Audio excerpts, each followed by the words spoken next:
Gusto mo? Okay na. Ha? Ha?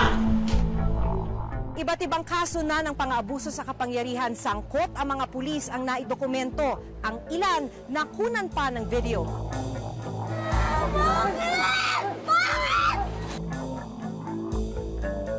Siniyasat ng Reporter's Notebook ang ilan sa mga kontrobersyal na kasong ito. Hindi ako nang makamalaki sa inyo, sir. Sinimpan Sinimpan nyo kayo. June 27, 2017, pasado alas 11 ng gabi, sa loob ng barangay hall ng Barangay San Jose, Mandaluyong City, nakuna ng cellphone video ang isang pulis na kinilalang si PO1 Jose Julius Tandog na may hawak na yantok. Kausap niya ang dalawang lalaking nahuli raw dahil sa pag-inom sa labas ng bahay ng 10 oras ng gabi. At nang poposasan na ni PO1 Tandog ang isa sa mga lalaki, doon na nagkainitan ang dalawang panig. Kami, sir. Kung titikitan nyo kami, sir, tikitan nyo kami. Gusto mo? Okay na. Ha? Hanggang sa sinimulang hatawin ni PO1 Tandog ng yantok ang dalawang lalaki. Ha! Sige, laban! Puputukan ko kayo! Halos walang humpay ang paghampas niya sa dalawang biktima. Ang isa pang pulis na humuli sa dalawa na si PO1 Chito Enriquez na nasa likod ni PO1 Tandog habang hinahampas ang mga lalaki. Hanggang ang isa sa mga lalaki umiwas na at tumakbo palabas ng pinto ng barangay hall. Naiwan naman sa loob ng kwarto ang isa pang nahuling lalaki pero patuloy pa rin siya sa pag-record ng video. Maya-maya pa bumunot na ng baril ang pulis at itinutok sa naiwang biktima. Sige, lapit! Natigil lang daw ang mga pulis nang dumating na ang kapatid ng nakalabas na lalaki. Kinabukasan, June 28, nahanap ng GMA News ang dalawang lalaking nasa video. Sa hiling nila, itatago namin ang kanilang pagkakakilanlan. Si Eugene, hindi niya tunay na pangalan, ang lalaking nakitang tumakbo palabas. Sariwa pa ang mga pasa at sugat sa kanyang binti, dibdib, kilikili at batok. Pero si Alfred, hindi niya rin tunay na pangalan, ikinwento sa Reporter's Notebook ang kanilang naging karanasan. Ito po yung unang palo sa akin, pangalawa. Tapos yung tumayo po ako, Dinunggol niya po ako. sabay hinataw niya po ako dito. Dito po. Tapos ito. Tapos yung dito po sa dibdib. It's a clear case of police brutality kasi lumampas sila dun sa dapat nilang ginagawa. Naging brutal sila, pinagmalabisan nila yung dalawang preso nila. Nakasaad sa Traffic Management Code ng Mandaluyong City na ipinagbabawal ang paggamit ng kalsada at sidewalk ng lungsod para sa anumang aktibidad gaya ng pag-inom ng alak. Well, may ordinansa kasi dito sa Mandaluyong yung drinking liquor in public place. Talagang bawal yan. Ngayon, lahat na nagiinom dyan, tinitikitan yan eh.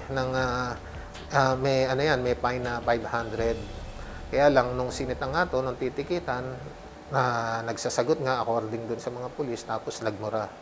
Pero hindi pa rin, sabi ko nga sa kanila, hindi pa rin justifiable yung force na ginamit nyo. Although, actually, aminado naman yung mga hinuli na may kasalanan rin sila eh. Ang issue dito, yung force na ginamit, which is excessive talaga kung makikita mo. Sir, meron ba kayong ano rito ng barangay? Meron kayong parang nga ano? Rules and regulations. Rules and regulations. Dami niyong alam. Ayon kay Alfred, hinanapan nila ang dalawang pulis ng kopya ng ordinansa at kung ano talaga ang parusang dapat na ibigay sa kanila. Yung inihingi ko po yung resolution na pwede mo kayong pusasan. Sabi ko, sir, tikita mo na lang kami. Tapos sabi, gusto mo.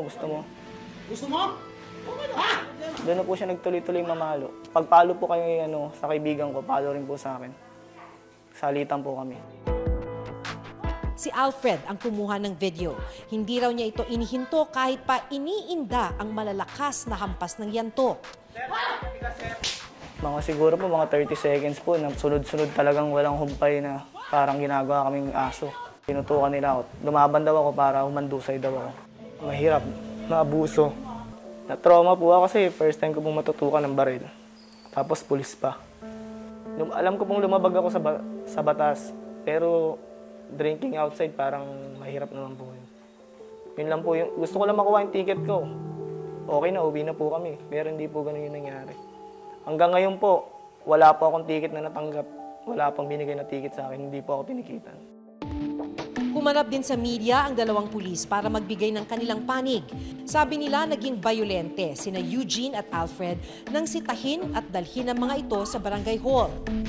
No-react lang po ako dun kasi wala po naman ako magagawa. Pinagmumura ako, ganyan. Gusto nila akong kuyugin sa loob. Nung bumunot ang baril, ang napansin ko dyan, hindi naman threaten yung buhay ng pulis. Talagang hindi pwede. Nahaharap ngayon sa kasong administratibo at kriminal ang dalawang pulis Mandaluyong. Yung administrative, ongoing na yan. No? On the part naman ng criminal case, depende na yan sa decision ng victim, no? O ng suspect. Kasi pag ayaw nila magreklamo ng criminal case, talagang hindi magpo-prosper naman yan. So pagka pumunta dito yan, i-entertain naman namin para mapailan yung mga pulis namin ng criminal case. This one, I think it is will fall on grave misconduct, no? So sa grave misconduct, may penalty o punishment na suspension, demotion, or dismissal, no? Sa panayam ng Reporter's Notebook sa hepe ng NCRPO, sinabi niyang ipapadala sa Marawi City sina PO1 Tandog at PO1 Enriquez. Lumabas na yung order nila last week, no? From NCRPO going to ProArm. May specific instruction si Chief PNP na specifically ma-assign sila ng Marawi. Welcome and we yourself well. Ito, ano kami dito? Basura? So parang ganun ang impression na nakikita natin. Sa tanong kung bakit kailangang sa Marawi sila dalhin, Of course, kailangan tanggalin nga lang sila doon sa parang sinasabi nilang comfort zone, no? O yung sphere of influence na sinasabi. Pangalawa doon, kaya Mindanao lagi ang kasi diyan talaga kulang yung ating puwersa. Diyan talaga kulang yung ating uniform personnel na PNP. hindi ito ang unang beses na nasangkot sa aligasyon ng pang-aabuso sa kapangyarihan ang mga pulis. Binalikan ng Reporter's Notebook ang ilang high-profile cases na kinasangkutan ng mga pulis.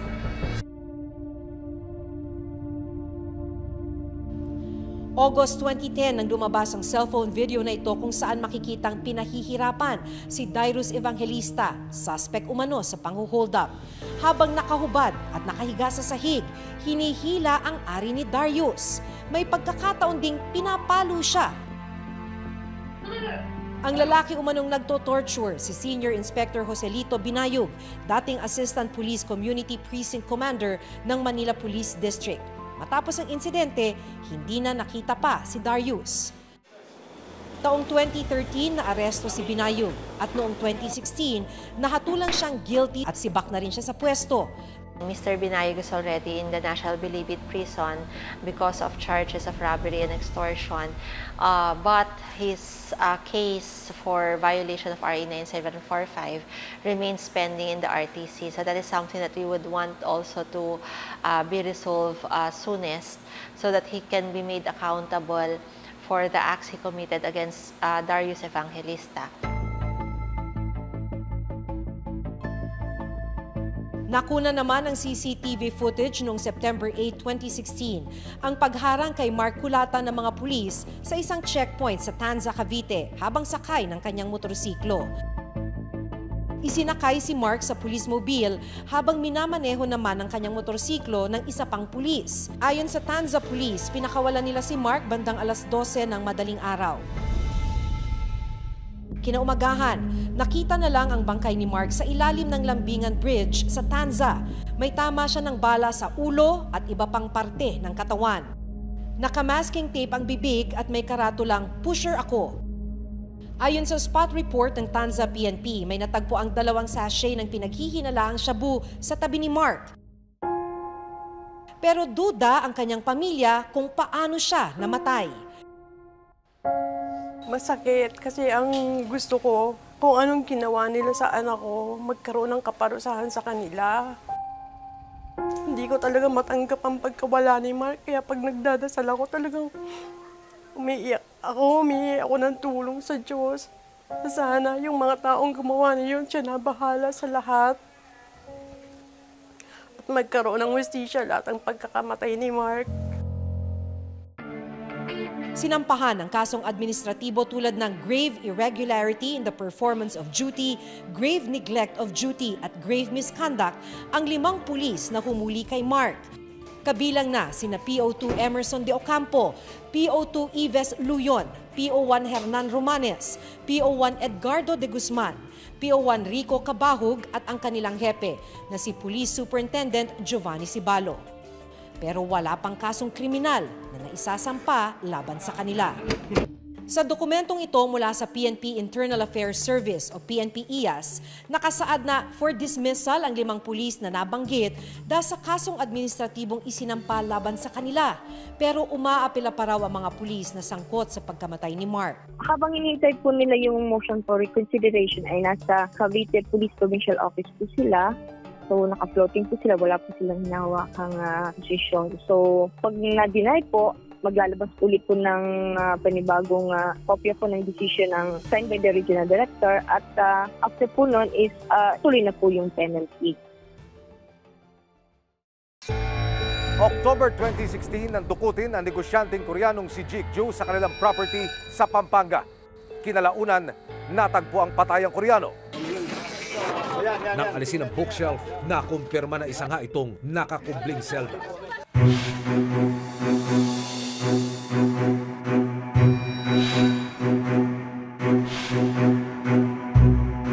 Ang isa sa pinaka-kontrobersyal na kasong kinasangkutan ng mga pulis kamakailan. October 2016 nang dukutin ang negosyanteng Koreanong si Jik Ju sa kanilang property sa Pampanga. Saka dinala ng mga nagpakilalang operatiba ng Anti-Illegal Drugs Group sa dati nilang opisina dito sa loob ng Campo Crame. Kinalaunan, natagpo ang patayang Koreano. Pero ayon sa Philippine National Police, hanggang sa mga sandaling ito, hindi raw tulog ang kaso at patuloy itong dinidinig para mabigyan ng hustisya ang biktima. Kabilang sa mga suspect sina SPO3, Ricky Santa Isabel, SPO4 Roy Villegas at Superintendent Rafael Dumlao. Patong-patong na kasong carnapping at kidnapping with homicide ang kanilang hinaharap sa ngayon. Meron po kasing pre-ops po yan, kaya po lalabas po na legitimate operation po talaga yung lakad po dahil naka-coordinated po sa PDEA po. Nagtungo kami sa custodial center ng PNP para subukang kunan sila ng panig. Tatanungin ko lang po si Colonel Dumlao, dito pa rin ho ba siya naka-detain, sir? Dito pa rin, sir? Sino po ang kasama niya, sir?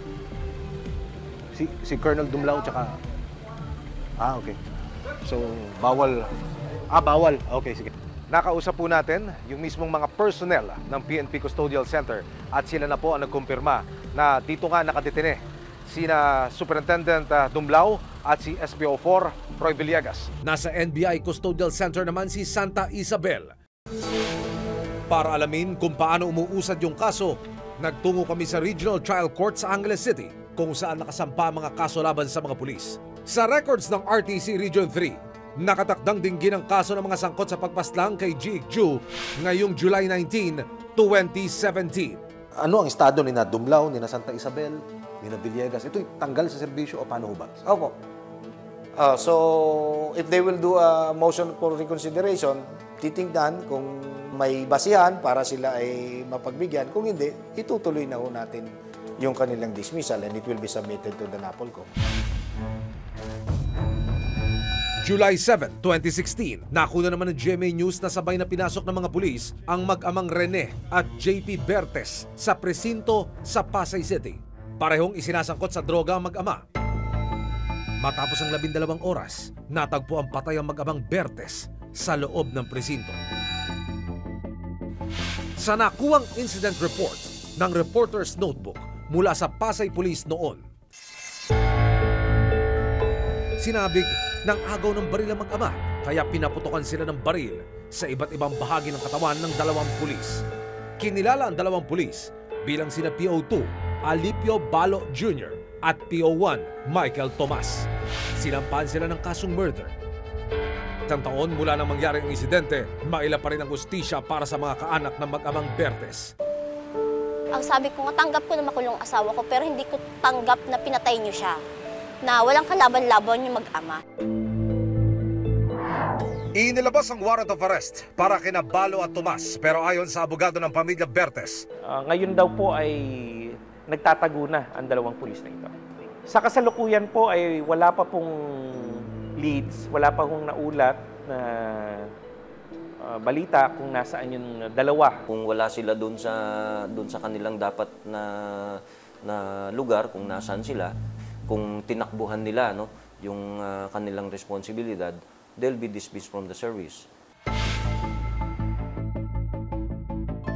Naging kontrobersyal naman ang ginawang paggain ng search warrant ng Criminal Investigation and Detection Group o CIDG Region 8 sa dating alkalde ng Albuera, Leyte na si Rolando Espinosa.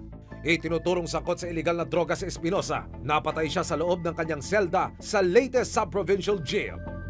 Sa videong ito, makikita ang wala ng buhay at dugo ang katawan ng dating alkalde.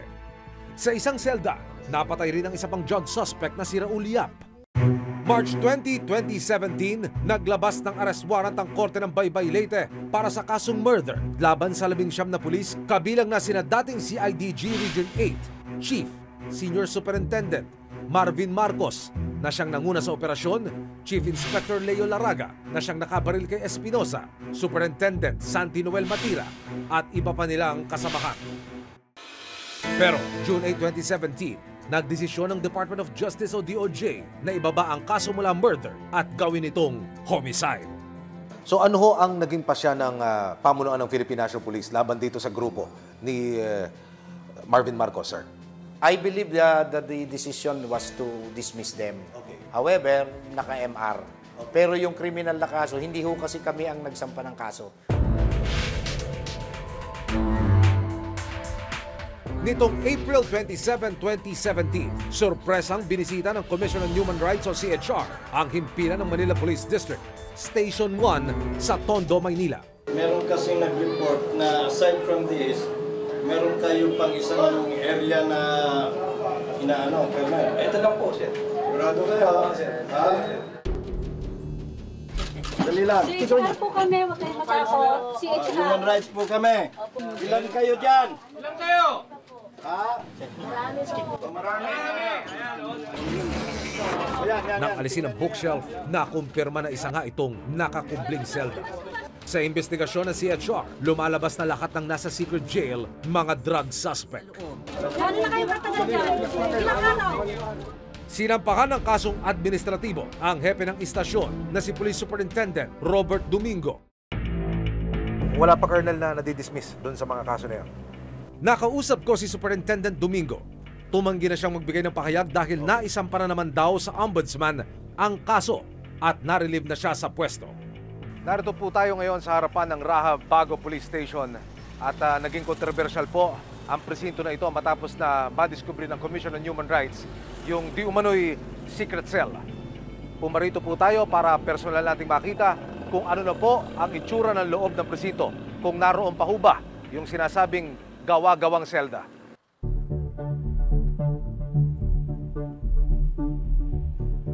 Yan, sir, may takip na yan. Yan na mismo yun. Ito. Okay. Kamusta yung mga personnel na involved doon sa issue na yun? Hindi ko na nabutan si Colonel Domingo. So they were relieved already. Sa pagsisiyasat ng Reporter's Notebook, sa 7 kasong aming binalikan at tinutukan, isa ang may conviction o may nakatulan. Isang kaso ang nawawala o at large sa mga suspect. 5 kaso ang dinirinig pa rin hanggang ngayon ng IAS o di kaya naman ay ng korte. Ilan lang ito sa mga kasong kinasangkutan ng ilang pulis. Sa datos na nakuha ng Reporter's Notebook mula sa Office of the Ombudsman, umabot sa 9,691 ang naisampang administrative cases sa Ombudsman laban sa ilang pulis mula taong 2012 hanggang 2016. Sa mga pulis na may administrative cases, 213 ang na-dismiss o natanggal sa serbisyo. Umabot naman sa 11,652 ang bilang ng criminal cases na naisampa sa Ombudsman. Patuloy pa rin tinirinig ang mga ito. Ang tingin namin, kailangan hanggang kaduluduluhan, whether masentensyahan sila ng kulong, pagbayaran nyo, kumbaga merong danyos, o kaya madismiss sila from service. Kailangan may final resolution ng kaso.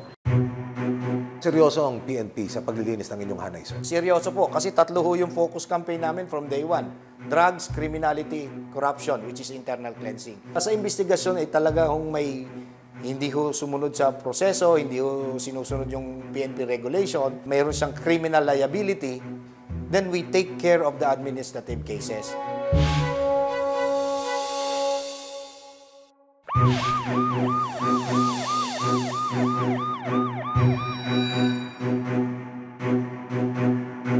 Makailang ulit nang nasangkot sa iba't ibang kaso ng pang-aabuso ang ilang miyembro ng PNP. Malinaw na dapat matutukan ng mga pinuno ng ahensya kung paano didisiplinahin ang mga pulis. Tuluyang mapanagot ang mga tunay na nagkasala. Hanggang sa susunod na Huwebes, ako si Maki Pulido. Ako si Emil Sumangil at ito ang nakatala sa aming Reporter's Notebook.